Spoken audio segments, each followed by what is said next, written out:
it was a great episode. I absolutely loved it.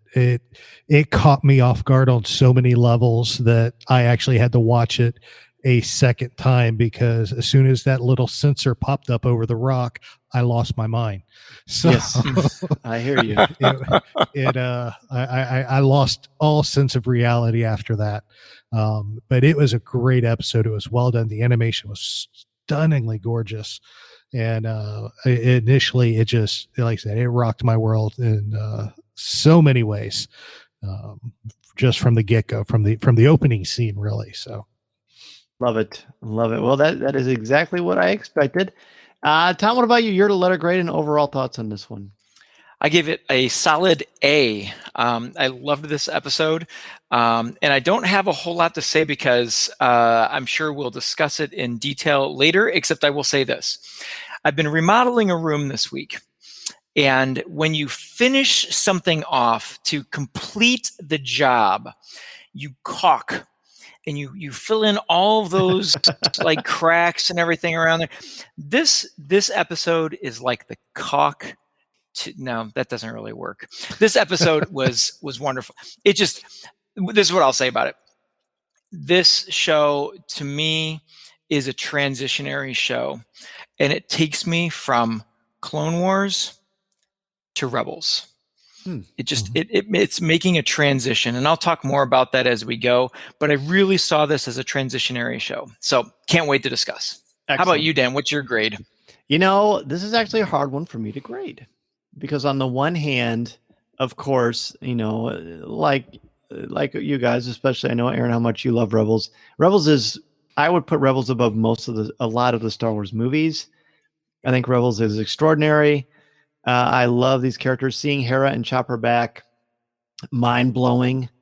But there are two challenges that I have with this episode. One, it's called The Bad Batch, but this is not a Bad Batch episode. I mean, ostensibly it's called The Bad Batch, but they're not really a part of it at all. They're not even critical to the story. I find that a little odd.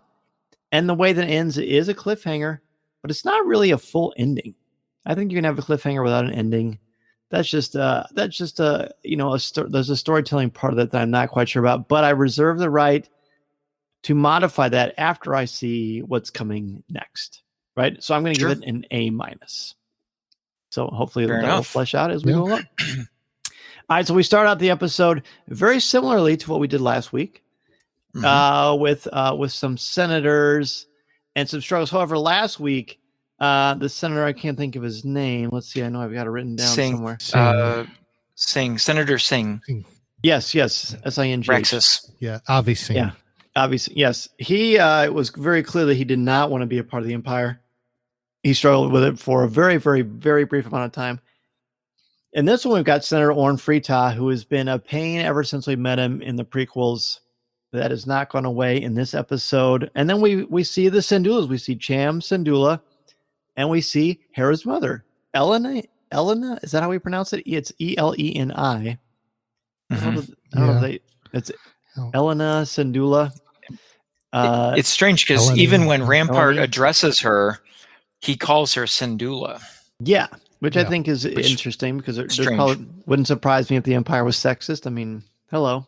Although they have a lot of females that are in charge in various forms. But the Empire is always shown a unique blend of its own version of discrimination, through mostly using humans in all of their things. Whereas, here on this planet, we've got Cham, we've got Syndulla, and we've got Twi'leks, right?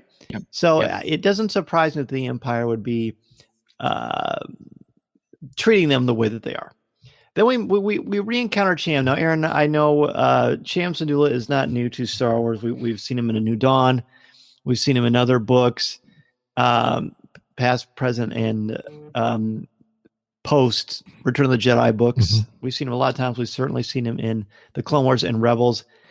But here we start to see that this man wasn't always ostensibly fighting and angry. We see that he's conflicted, but he's putting on quite a brave face. What do you make of Cham Syndulla at the beginning of this episode? Because he certainly we have an understanding right away that this is called Devil's Deal for a reason.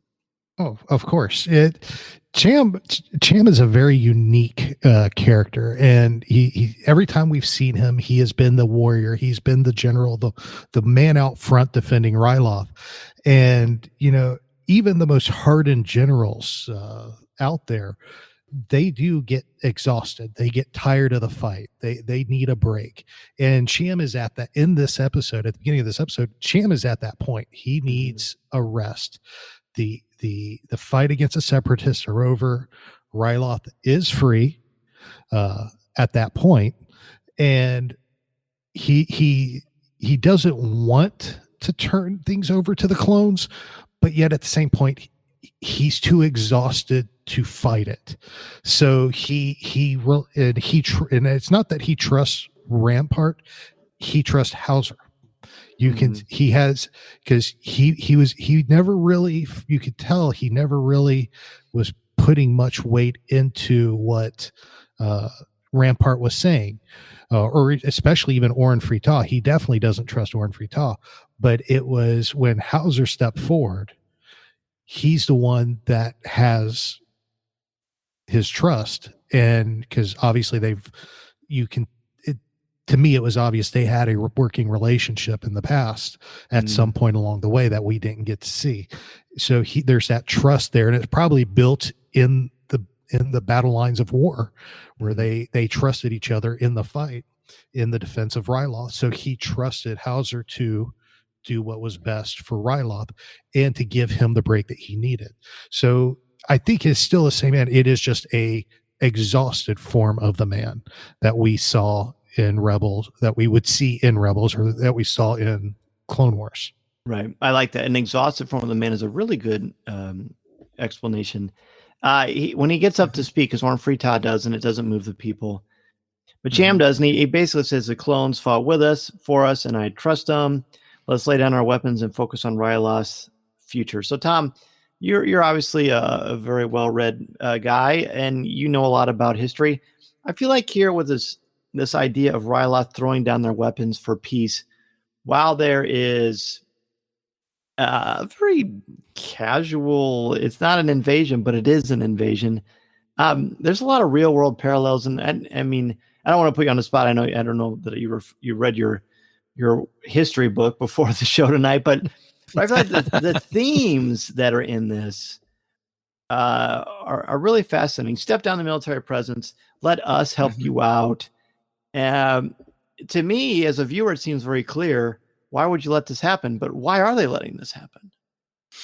Well, I mean, it goes back to they're following a leader. A lot of the things Aaron said is what led the people to believe this. And I think one thing that hasn't been said about Sham is what a diplomat he is. Both he and his wife, to keep the peace in the room with Rampart, Rampart questions them. What is your feeling of this? And she says, I'll do what's best for Ryloth. And then Sham puts forth the message of peace. And so, historically, it is the exhaustion of war that causes people to want to do this, but it generally comes from some type of a leadership position that is asking them, telling them that this is what we want. This is what, and I love the moment when Sham says, "This is what we fought for." Because how do you deny that? We have been fighting. We've been fighting for a long time, and we wanted peace. Nobody's fighting now, so I guess it's time. And you could also tell that the crowd had zero confidence in the senator, and it goes back to throughout the Clone Wars he and Sham calls it out. He did nothing for Ryloth. He did everything for his own self-power and interest. And so I don't know that I answered the historical aspect, but it is the following of a good leader that people do this. So I guess I'll leave it with that. No, I mean, it's a tough one. I mean, my knowledge of World War II is certainly rusty, but I know that just from what my fleeting recollections, I know that there's some similarities there to a lot of conflicts throughout world history, undoubtedly. So we've got Sham and his wife. We've got Gobi Glee, who is the uncle of a future pilot in the rebellion. But is Gobi Sham's brother? Is that what they say? Or I don't think they actually said. They addressed that. I don't recall that. I don't recall it. I don't either, but I know he's Hera's uncle. Speaking of Hera, so when I first saw they were on Ryloth, I mean, naturally, Aaron, you go to, oh, please let it happen. But I don't know about you, but I put my brain in stasis mode, where I thought, I know I'm going to be disappointed if I don't see Hera, so I'm going to just hold my breath and hope that we at least hear about her or something. And then, Aaron, describe what happened. But I'm more important in hearing how you reacted, and was there any arrests made because of a sound ordinance in your small community? Well, I would be more worried about the waking up of my household, because I watched it at like 6:30 in the morning while everybody was still sleeping, and the only people up were my two dogs, Ahsoka and Obi-Wan. Perfect. They, it was interesting because the episode started. I recognized immediately we were on Ryloth, and I'm like, oh, sweet. I never thought I'd be back here. And then we get Cham. I'm like, oh, that's sweet. We got Cham. And all of a sudden, I'm like, man, if Hera should be alive at this point. And then her mother, and I'm like, oh my goodness, this is great. Then they say her name, and I'm like, oh, we're going to see Hera in this. We may actually see Hera in this. Then the light bulb went off. If we see Hera, we're going to see Chopper, because she would have him by now, because the Clone Wars are over. Oh my gosh, I'm going to see Chopper. And I just literally went from kicked back in the recliner with my feet up to sitting on the edge of the couch, pacing the floor, waiting on it. And then when that scene changed and we got the rocks and everything, and we see that little sensor bud popped up, oh man, I woke up the entire house.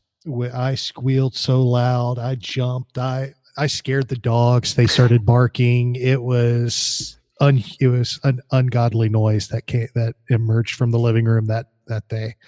And then just seeing that astromech in all of his orange glory was a highlight of my day I still haven't gotten over.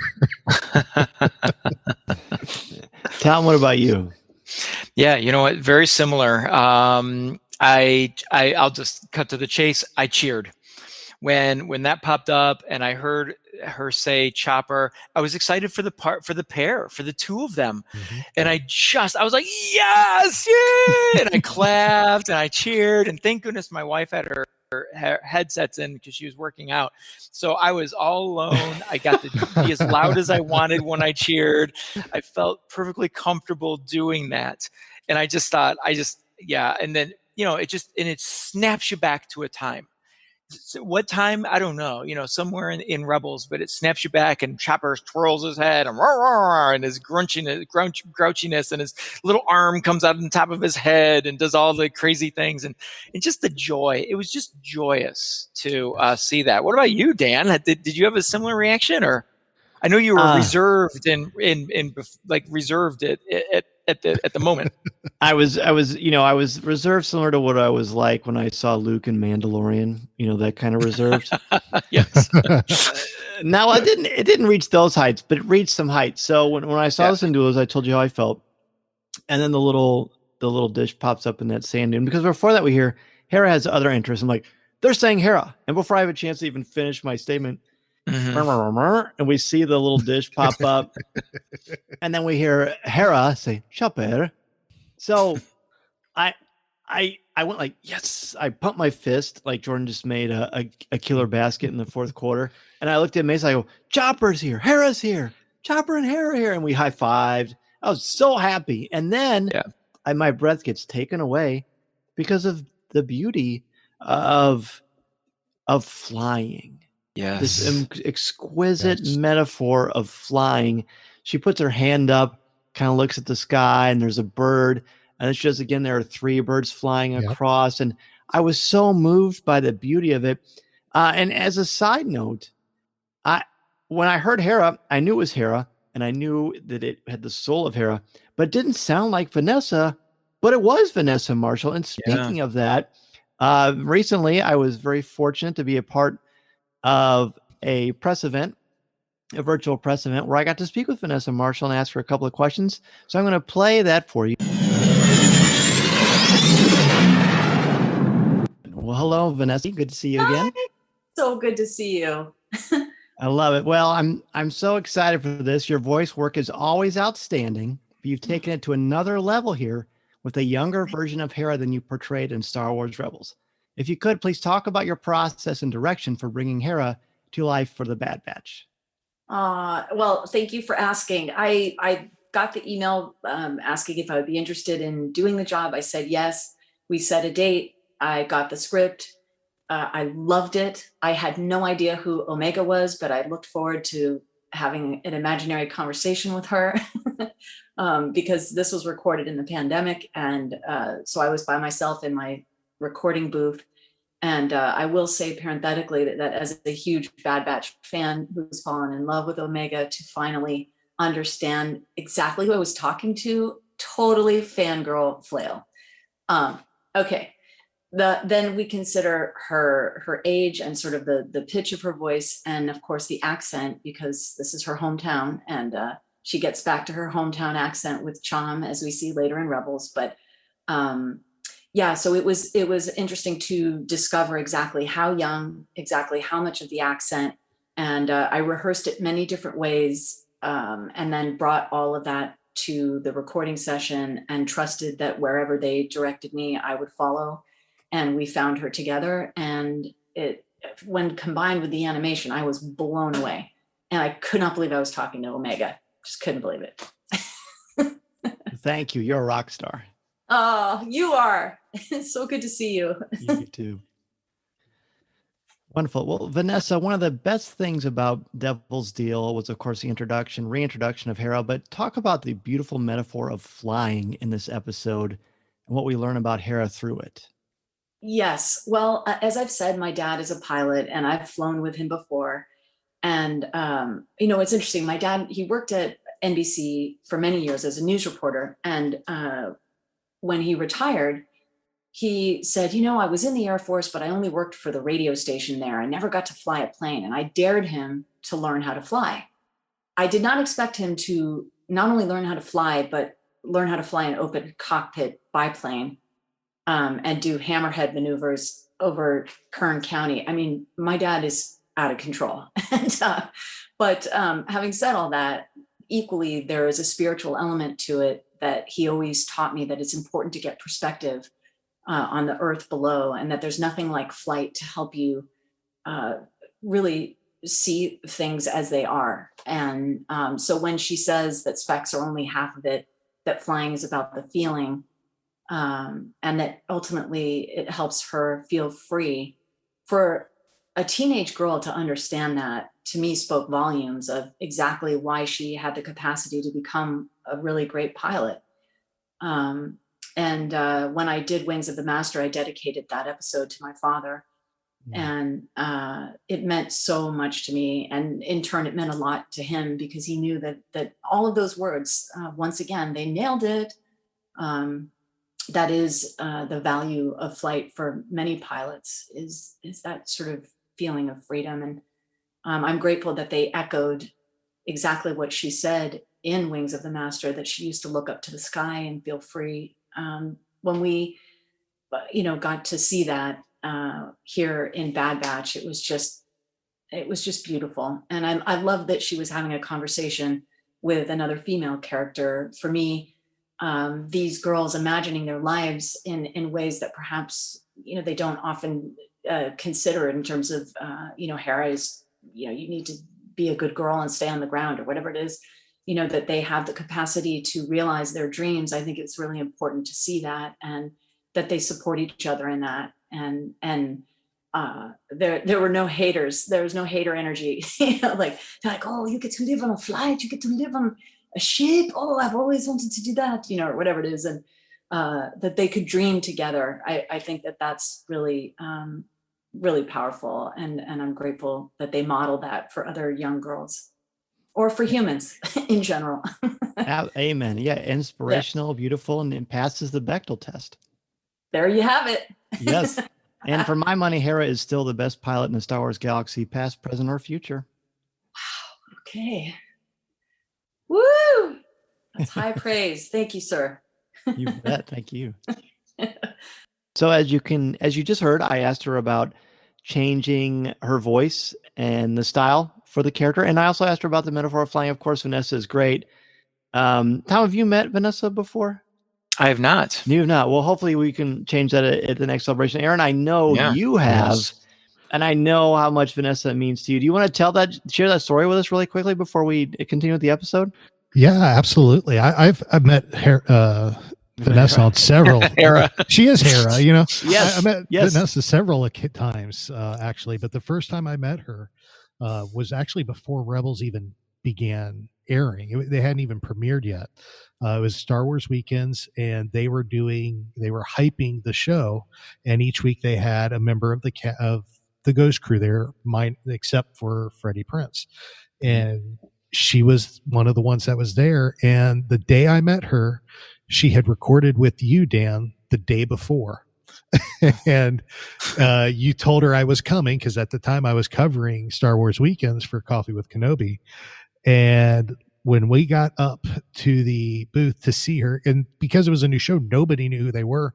So there was like literally nobody at their booths. So I got up, I was like third in line out of three to see her. And when I got up there, she saw the Coffee with Kenobi shirt, and she immediately knew who I was and called me by my name. Hi, Aaron, you're Aaron, right? And I'm like, yes. And she came out from around the table, gave me the biggest hug I'd ever had. And we just stood there and we talked for a good 50, because there was nobody behind me. We talked for about 15, 20 minutes during her autograph time. And it was just awesome. And since then, every time I've seen her, she has talked to me and given me, it called me by name. Every time she sees me, she knows who I am. And it goes back to that moment. And it was fantastic. I love it. I love that you got that experience, and she's wonderful. She's cool. She's great. Her performance here is outstanding. The metaphor of flying, do you guys want to talk about that? To me, it just very much echoes, of course, this wonderful poetic dramatic irony of what she's going to become. Later in the episode, she talks about what it means to her, why she has such a passion for flying. But Tom, do you want to talk about that at all? Anything stand out to you? Well, it just takes me to the idea of, hope and freedom, that idea. And, and she said, later in the episode when she's having a wonderful conversation with her dad, his first question, do you still dream of flying? And it's like almost like saying, do you still dream of getting out of here? Or do you still dream of traveling? Or, it has so much of that in there. And I could have swore, and I never remember the name of the song. And we've talked about this before.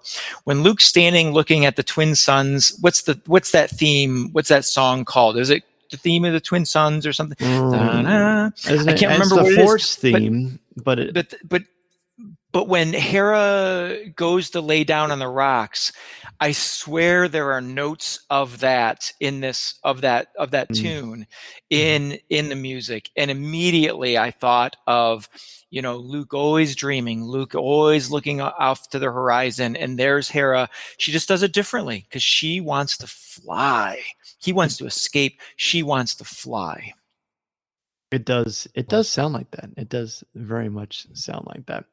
All right, so suddenly Chuck goes, because clones appear. I think it's fascinating in this episode because we haven't even talked. I mean, Aaron, you mentioned the name Hauser. We haven't talked about Hauser too much so far.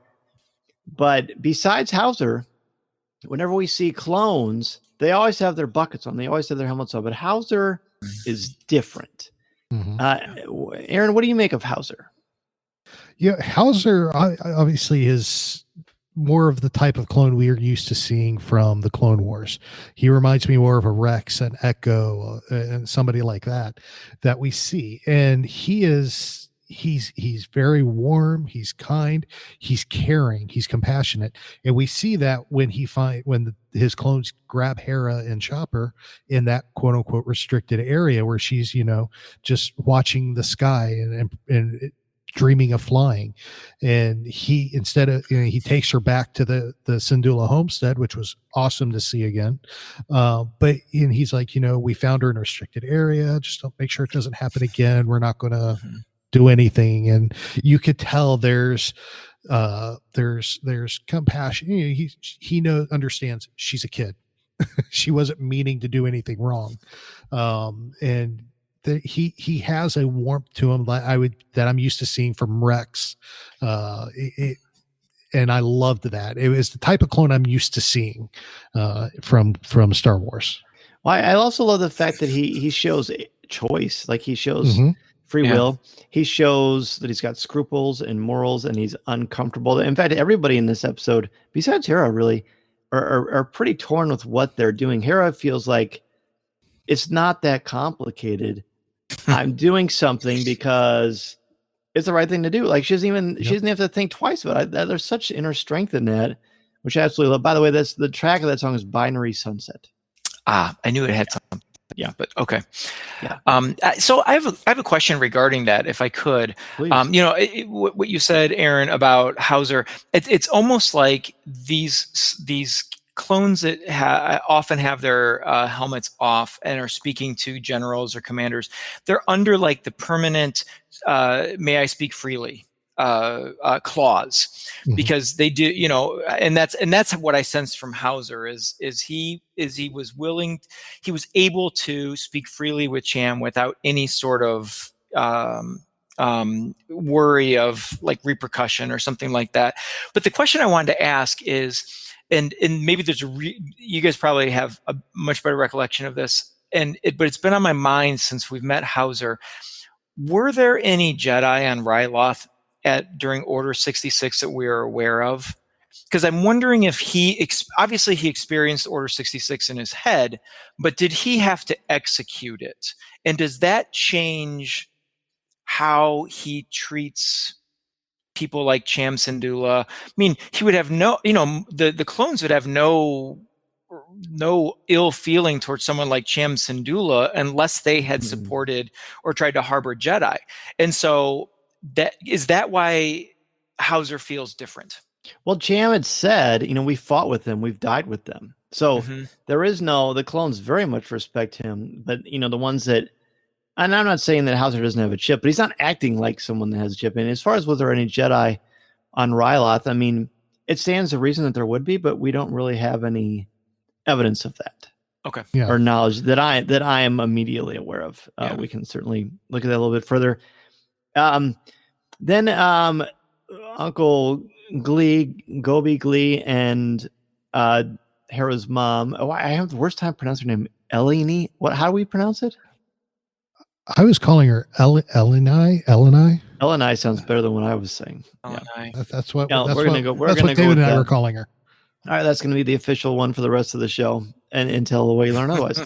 So Eleni, yeah, she and Glee were talking about basically, well, they're scheming, right? But it's unclear. Hera is brought back, and Hauser's in a super cool manner, which again shows, well, he's way different. He says, I'm going to overlook this time, but there's a lot of heat out there. Things are really bad. Things are really tense. So please don't let this happen again. She was in a restricted zone. And then Glee's like, well, how can it be a restricted zone if there's nothing to hide? And he doesn't say this, but this is their planet. It's their home. Yeah. Why should anything be off limits to them that's not designated by them? Yep. Then there's this great character moment, Aaron, where Hera's mom mentions something about the refinery, and Hera says, wait, how did you know it was the refinery? And then she just smiles and says, well, tell me what you saw. I love that moment, Aaron. I'm sure you really enjoyed that. So you see where Hera gets some of her spunk from. Oh, absolutely. Yeah. And that was one thing I loved about this episode, especially getting to meet her mom, who we never got to see before and we only heard about, is how much she is like Hera from Rebels. There was even the scene at the beginning of the episode where Rampart mentions it's a shame your daughter couldn't be here, and as he walks away, she turns and gives him a look, and when she gives him that look, I'm like, dude, that's Hera. Like, that's a Hera look. I've seen her give that to Kanan so many times. But so yeah, there's so much alike, and you can definitely tell where she gets a lot of her confidence and her tenacity, I would say. Yeah, definitely. So then Gobi and Cham debate. The Imperials are up to something. You just don't want to see it. Tom, why is Cham so reluctant to look at what's in front of him? I think it goes back to his want for peace, his looking out for his people. I think he has a little bit of hope also that maybe this isn't what it looks like. When you talk about history, and when you talk about history, there's so many times in history where people say, why didn't they do something? Why didn't they, this or that? And it's because they, many reasons it couldn't possibly happen, or they're tired of it, and so they just allowed it to happen, or they just didn't think the threat could possibly be as bad as it is. And so I'm sure somewhere in there, Cham, while he had an ill sense, because of what they've just gone through with the Clone Wars, he was willing to give it a go. Yep, I think so too. And he has good intentions. Like he believes, like, we've been fighting for so long, it's okay to be a piece of, it's okay not to always have conflict. Like some people in real life, as well as in a fiction world, have a hard time not having conflict. And sometimes they will create conflict. But Cham is not creating conflict. This is something that's actually a real problem. But then Hera and Cham have this great conversation, Aaron. And I want to ask both of you this, but Aaron, let's start with you. You both have daughters. I have 3 boys. But I feel like the relationship between a father and his daughter is something that I can understand because I don't have a daughter. Cham does. You both do. Hera says, I just want to know why you won't trust me. And this could be a very tense, combative conversation, but it's not. It's not. Talk about the struggle here and how Cham handles it. Aaron, why don't we start with you? Yeah. This was a great scene, and I loved it that they put it in, because we've been seeing these father-daughter type moments throughout the series between Hunter and Omega, and now we're seeing it from a different perspective. Now we're seeing Cham and Hera, and it is there's a lot, like I said, I got 2 daughters myself, and as a matter of fact, my oldest, today's her birthday, so we've been celebrating all day, and it's one of those things where Cham is, he wants what's best for her. He has seen what's out there. She's like, why don't you trust me like Uncle Gobi does? And he knows what's out there. He has fought side by side with Gobi. He understands what's at the end of the path that Gobi is traveling, and he doesn't want that. I mean, we always want the best path for our daughter, and our children, whether it's a daughter or whether it's a son. And Cham wants that for Hera. He doesn't want her to grow up in the same path that he had to go fight. He doesn't want her to be at war. He doesn't want her to be in an oppressed Ryloth, in the trenches all the time. I mean, she ends up being in the trenches down the road, but that's a choice she makes. But he wants to set her on a right path, and and honestly, and I think a lot of his hope, like Tom mentioned, his hope for peace is because he wants Hera to have that peace. He wants her to have that safe home, that safe environment, and he really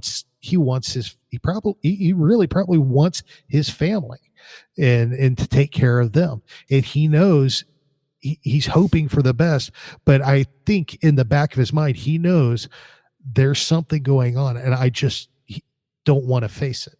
The Nile's not just a river in Egypt, and he's denying what he's seeing happen. Right. Very well said. And I might add parenthetically that Denial is also a bad guys in the High Republic as well. Yes, he is. Yeah. Tom, what about from your perspective? I really like how Cham handles this. I do too. And Aaron, I saw the same thing in watching this little scene. I thought how appropriate. I mean, how appropriate the scene is in any episode of any Star Wars show, but especially in the title, The Bad Batch, because we are seeing an actual father and daughter interaction relationship where all along we've been seeing this adopted, unofficial father-daughter relationship. And so I thought this was a really nice piece because we know the characters also. So we have background knowledge as well.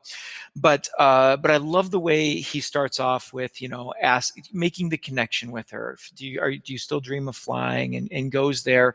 And then she says a really hurtful thing. And she says, Gobi trusts me. You don't trust me. I mean, she doesn't say it exactly that way, but that's what she means. And it's really pointed. And I thought, man, that's a tough one as a father to swallow when your daughter tells you, you don't trust me. But he doesn't take that. He takes the high road on this one, which I think is really says a lot about him. And it also is kind of a micro examination of what we're looking at on the bigger screen. And that is, he's willing to take the peaceful side of the Empire and his planet and try to take the high road with peace. Here he does the same thing with his daughter. Rather than get into a bickering contest of whether I trust you or not, he laughs and he says, "Oh boy, I like that fiery spirit," and he turns it back on her in such a positive way. And he turns her and he looks at her and he says, "You remind me so much of myself."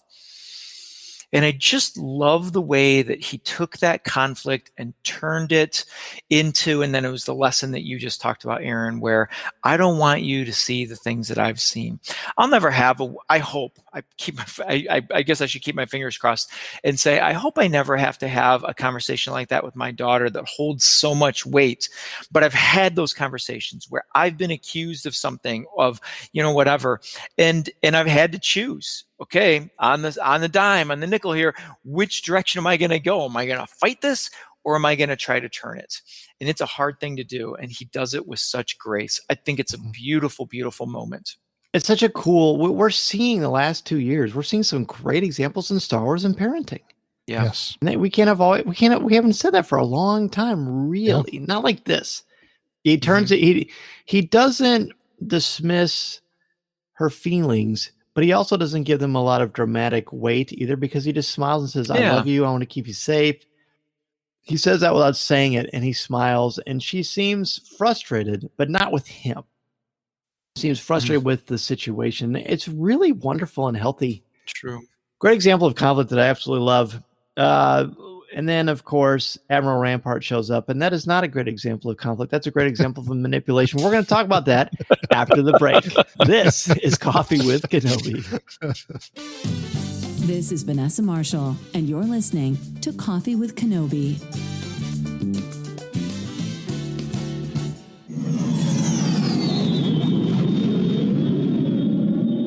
With travel beginning to open up and Walt Disney World and Disneyland reaching full capacity, this is the time to book your Disney World vacation with MEI and Mouse Fan Travel. Their signature service and expert advice will help clients maximize their vacation, time, and dollar.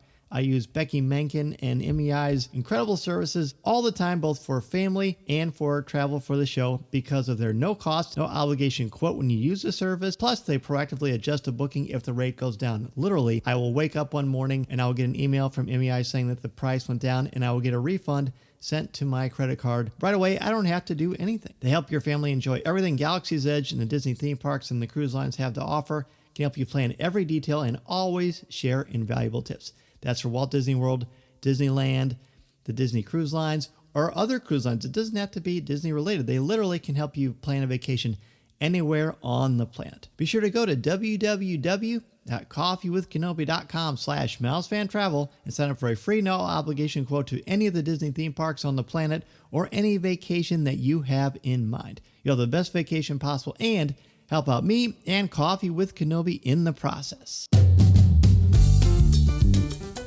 We are back, and we discover that there is a quick little mission that is a secret mission, naturally, and that's the best kind of mission in Star Wars, isn't it? Secret mission, a lot of the exciting things happen. But Hera's uncle he kind of manipulates Hera to trick her into coming because he's, I'm going to let you fly. First of all, the ship that her uncle Glee has is so cool and unique. Mm-hmm. But how do you feel about how he gets her on the ship, and not to mention the fact that he wants her to come along? Why does he want to bring a child? Why are we constantly putting children in peril in Star Wars? Why is that happening? Aaron, what do you think? Yeah, that's been something I've been yelling about all the whole season. Grogu, for example. Yeah, well, not even Grogu. I mean, Grogu had his own thing, but especially Hunter with Omega. I've been yelling that all season.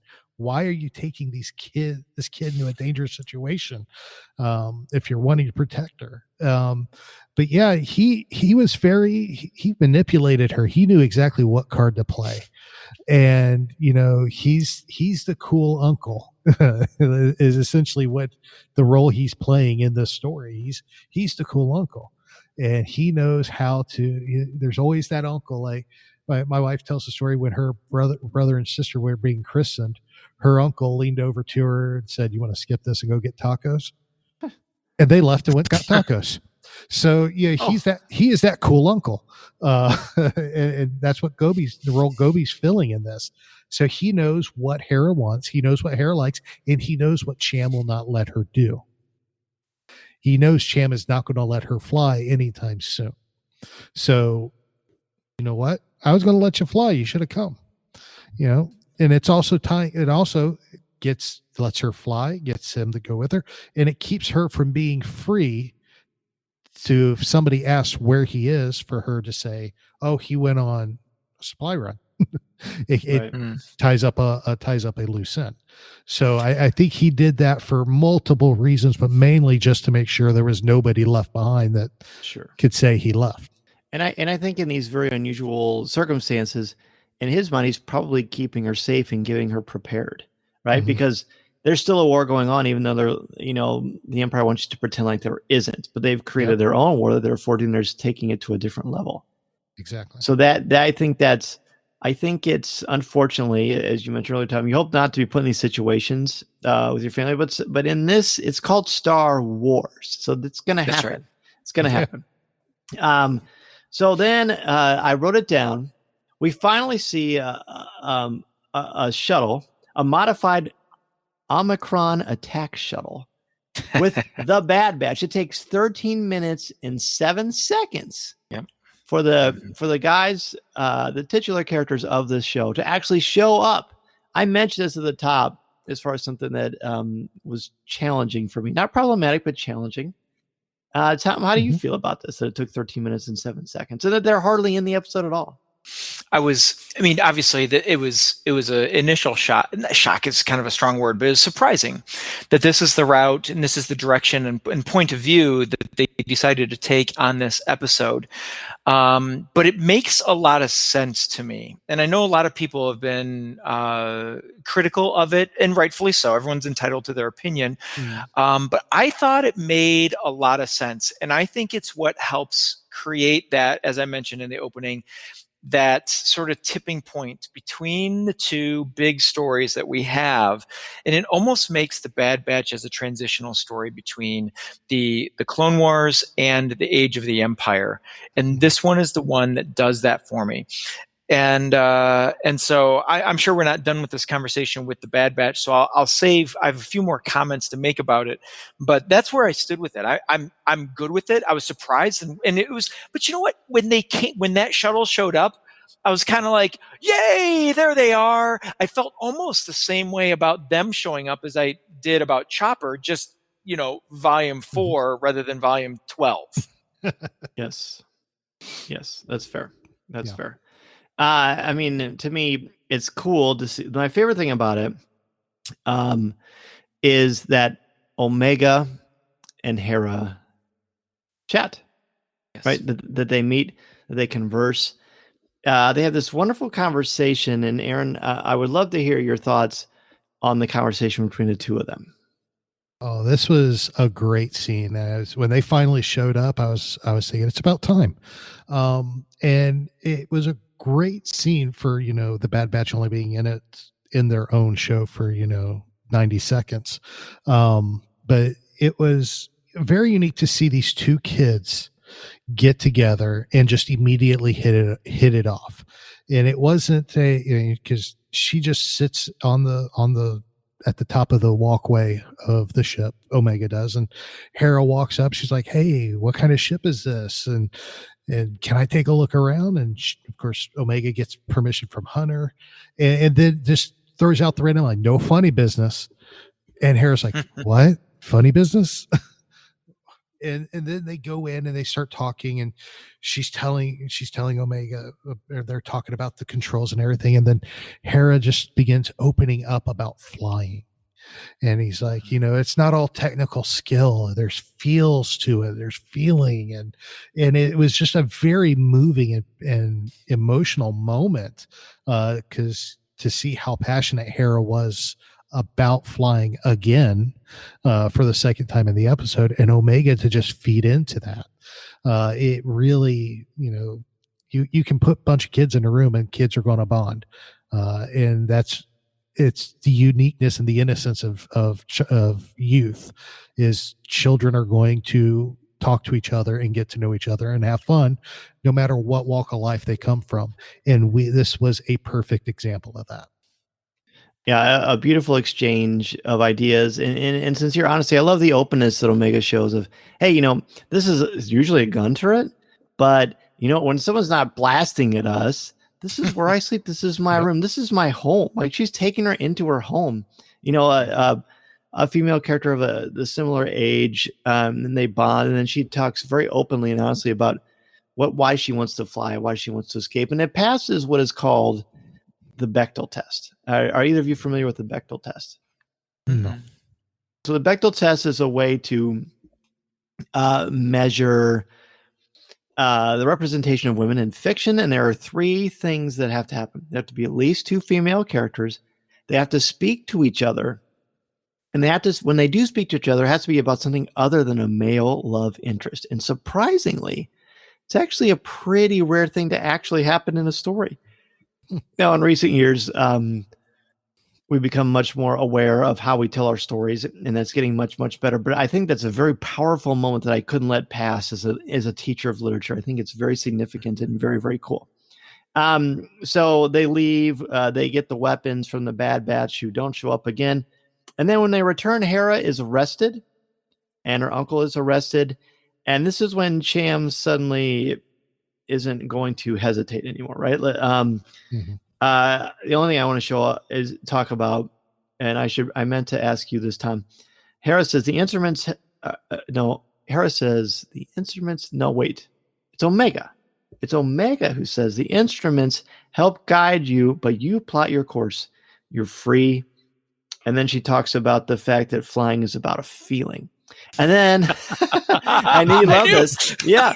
Omega said, and then Texas, what feeling? How much did you love that? That might have been the line of the episode for me, because when she says that, I turned and I said to my daughter, who Kaylee was watching. Well, I guess Kaylee wasn't watching me the first time, but I turned to her and I said, "What's he gonna say? What's he gonna say?" And she goes, "I have no idea." And I said, "He's not gonna get the feeling part." I thought that was so it was so stereotypical of Tech that's how he would see it. But right. Can I just say one quick thing about that conversation between Hera and Omega? Please, yeah, please. I almost got emotional. Like I had that choking up feeling, like right before you just have this like happiness of like crying. Yes. It has been a pretty emotional week for us, but all season it's been about who is Omega learning from? And she's picking up bits and pieces from Sid, from Tech, from Echo, from Hunter, from from everybody, even Fennec Shand. She's learning. And then when she sits down and they start talking about flying and they're sharing information back and forth, the emotion came from here is this girl in Hera who we come to absolutely love. And she's teaching Omega, who we have now come to love. Yeah.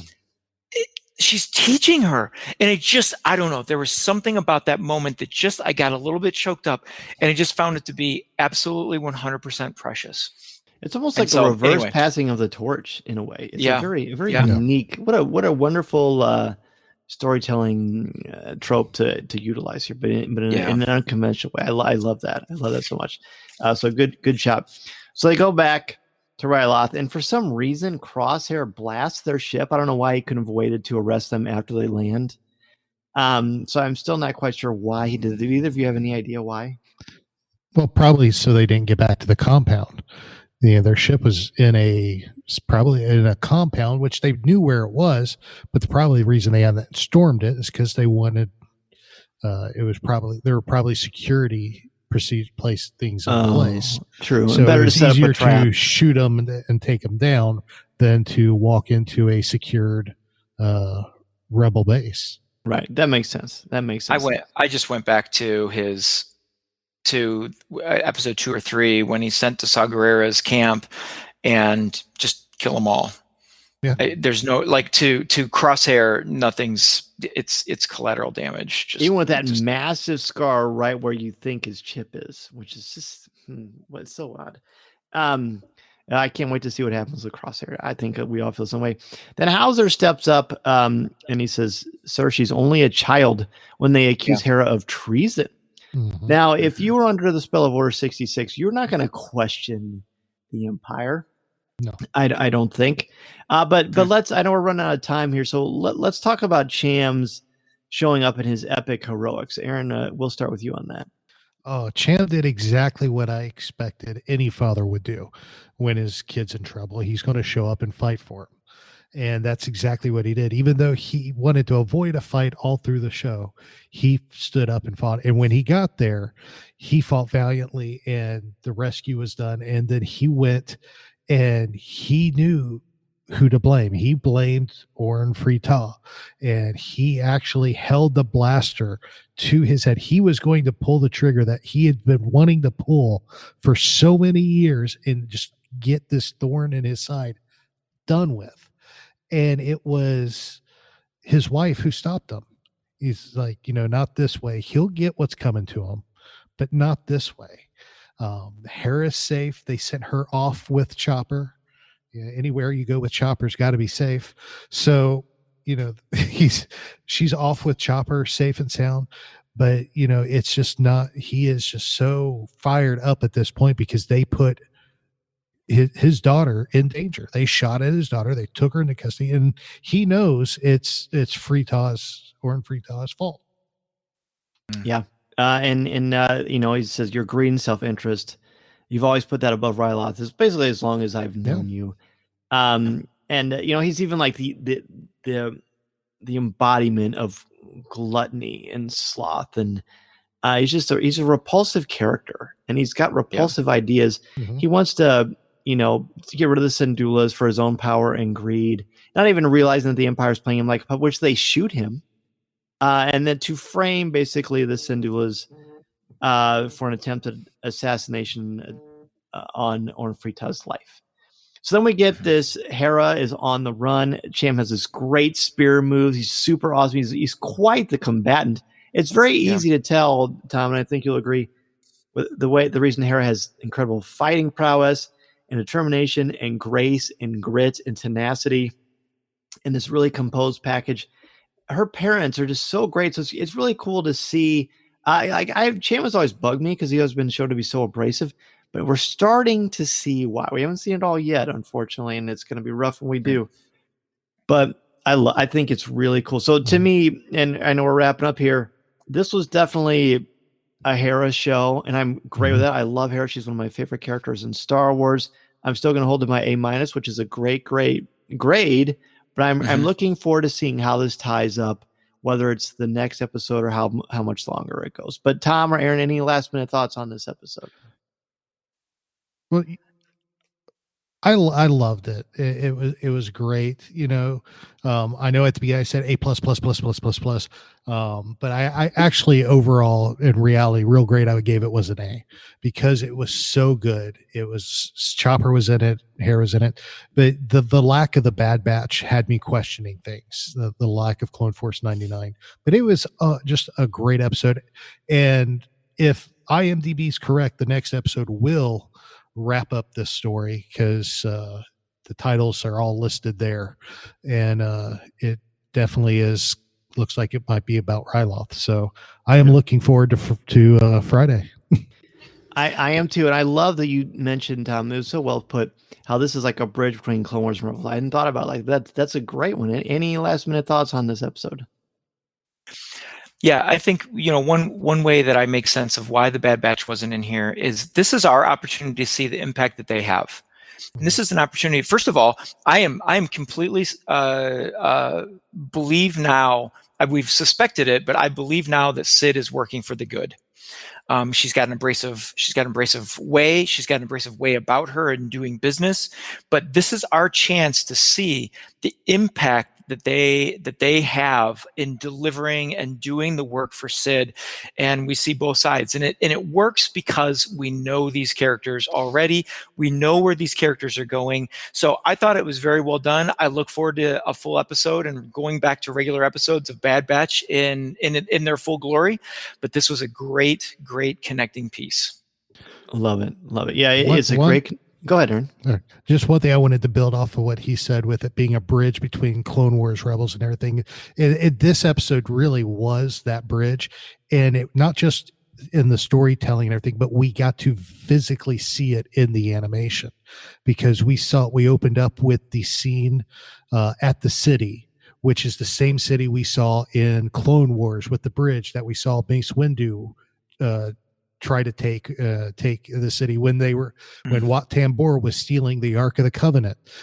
And then we see the Hera homestead from Rebels. So we got these two different locations from two different shows that had major significance in the same episode. To me, that was the physical representation of that bridge.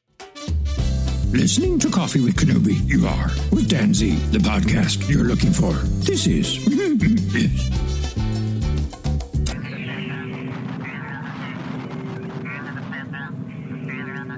As we near the end of the show today, I want to thank each and every one of you for taking time out of your busy schedule to have a cup of coffee with me and for helping to spread the word about our Star Wars family we've got here at Coffee with Kenobi. Be sure to tune in Monday nights at 8 o'clock p.m. Central Standard Time on Facebook Live at www.coffeewithkenobi.com/live or www.facebook.com/coffeewithkenobi and have a cup of coffee, tea, or any beverage of your choosing with me as we continue the conversation. To join us in the CWK Cafe, which is our Facebook group, and share your Star Wars thoughts, comments, reviews, and opinions in a family-friendly, spoiler-free place that is also drama-free, go to www.coffeewithkenobi.com/community and be part of the conversation, talk about this week's show, or just talk about some Star Wars. We have a lot of fun and you'll make some new friends as well as catch up with longtime friends along the way. I also want to thank all of the new and longtime members of the CWK Alliance and let you know how much I appreciate your help and encouragement. If you want to join the CWK Alliance, go to www.cwkalliance.com and sign up today. Not only will you help out Coffee with Kenobi, but you also get access to CWK Pour-Over, the exclusive weekly podcast not heard anywhere else. It's a great way to support and help out the show, and 10% of your monthly contributions go directly to the St. Jude Children's Hospital to support the incredibly important work they are doing to help these brave children and their families. Plus, contributors at the CWK All-Star level can watch a video podcast of CWK Pour-Over hosted by me, Tom Gross, and Corey Clubb. Feel free to reach out anytime if you have any questions. In addition to being part of the community on Facebook, please don't forget to visit our website at www.coffeewithkenobi.com for Star Wars news, announcements, reviews, videos, and so much more. If you have a question for me or just want to share your thoughts on the air, feel free to email me at danz@coffeewithkenobi.com and I'll share them on the show. You can also connect with me on Twitter at Mr. Zaire, MRZEHR, or on Instagram at DanZareCWK. There are also a lot more ways to connect with me and Coffee with Kenobi on social media. Follow us on Twitter and Instagram. Give us a like on Facebook at facebook.com/coffeewithkenobi. Check us out on Pinterest or subscribe to our Coffee with Kenobi YouTube channel. On our YouTube channel, you can find Facebook Live video, different interviews throughout the years, highlights of video coverage throughout the Coffee with Kenobi history, and the audio podcast itself. You can order my book, The Star Wars Book, which I co-wrote with Lucasfilm's Pablo Hidalgo and Cole Horton, on Amazon, Barnes & Noble, Target, Books A Million, Walmart, or anywhere books are sold. You can also find my writing on Coffee with Kenobi's website, as well as StarWars.com, where I am an official blogger there, and on IGN, where I contribute occasionally to articles about Star Wars, as well as other popular culture topics. If you are considering starting a podcast or a blog, let me know how I can help you get started and make your creative vision a reality. Be sure to check out danzmedia.com and we can get the process started. I am also available to come to your school, conference, business, or organization to talk about how to tap into your strengths and help you bring out your very best. I want to inspire you to be inspired so you can take that first step into a larger world. Thanks as always to our Coffee with Kenobi sponsors, especially MEI and Mouse Fan Travel, our travel partner and your one-stop shop for all things Walt Disney World, Disneyland, the Disney Cruise Lines, or anywhere on the planet you want to go on your vacation. Please go to www.coffeewithkenobi.com/mousefantravel to book your magical vacation and help support Coffee with Kenobi in the process. If you like the show, please tweet out that you're listening, share it on Facebook, or invite your friends and family to tune in and share a cup of coffee with us. And if the Force is especially with you, please take a couple of minutes to rate and review the show on iTunes or Google Podcasts. Every review makes a huge difference and helps to spread the word, and I can't thank you enough for your help, for for your support and your friendship. I love so much being a part of this wonderful Star Wars community, and I can't thank you enough for all that you do for me and Coffee with Kenobi. Well, I don't really think we could end the episode any better than that. Wonderful. Aaron, thank you so much, as always, for coming back to Coffee with Kenobi. You know you're always welcome to share a cup of coffee with us. Please let everybody know about Star Wars Reactions and where they can reach out to you, hear the show, and follow you on social media. Oh, thanks. Well, it's always great to come home to Coffee with Kenobi. This is like my home. So if you want to follow us on Star Wars Reactions, we do a Star Wars podcast. Star Wars Reactions cover everything Star Wars. Me and, of course, my co-host David, who was on a previous episode last week. You can find us on Facebook and on Instagram, SW Reactions, Twitter, SW Reactions Pod, or you can look me up. I'm on Twitter, TA Harris 121079, or of course you can always email me, Aaron at StarWarsReactions.com. Perfect. And Tom, let everybody know about where they can find you and your great work. Sure. Well, they can catch you, Corey Clubb, and me on CWK Pour Over, our Patreon show. And then we're all guest hosts. No, we're all co-hosts of that. And then you can find me on Twitter at Draftline and catch some of my writing on Star Wars and many, many other topics on my blog, Seeking Positivity in the Galaxy. This podcast is not endorsed by the Walt Disney Company or Lucasfilm Limited. It is intended for entertainment and informational purposes only. The official Star Wars website can be found at www.starwars.com. Star Wars, all names, sounds, and any other Star Wars-related items are registered trademarks and/or copyrights of Disney and their respective trademark and copyright holders. All original content of this podcast is the intellectual property of Coffee with Kenobi unless otherwise indicated. This is the podcast you're looking for.